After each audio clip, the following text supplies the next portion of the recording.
մեկ ուրիշն էլ ասաց. «Տեր, քո հետևից կգամ, միայն թե նախ թույլ տուր ինձ, որ իմ տնեցիներին հրաժեշտ տամ»։ Հիսուսը նրան ասաց. «Ոչ ոք, ով ձեռքը մահճի վրա է դնում ու հետ նայում, հարմար չէ Աստծո արքայության համար»։ Հիսուսին հետևելը պահանջում է ամբողջական հանձնառություն։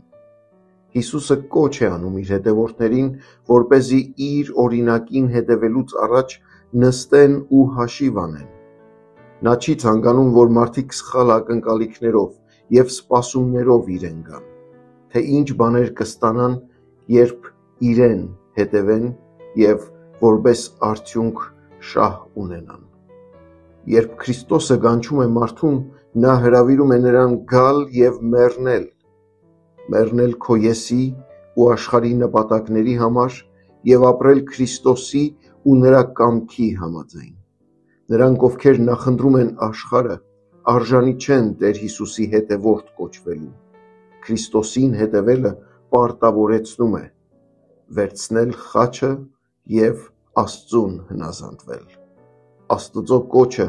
մեզ հնազանդության և զոհաբերության է կանչում և ոչ թե փառքի, պատվի ու անունի։ Հետևել Քրիստոսին նշանակում է մտնել նրա հավատի դարպասից ներս և հրաժարվել աշխարհից ու նրա ցանկություններից։ Մեր նախապատվությունները պետք է փոփոխվեն, երբ Աստված բացահայտում է իր ճիշտ ուղին։ Այսօր մեզանից յուրաքանչյուրի համար հարցն այն է, թե արդյոք մենք պատրաստ ենք հրաժարվել մեզ համար սիրելի բաներից հանուն Քրիստոսի և նրա ճանապարհի։ Տեր, օգնիր ինձ գիտակցել ու ճիշտ հաշվել քեզ հետևելու գինը և վստահել քեզ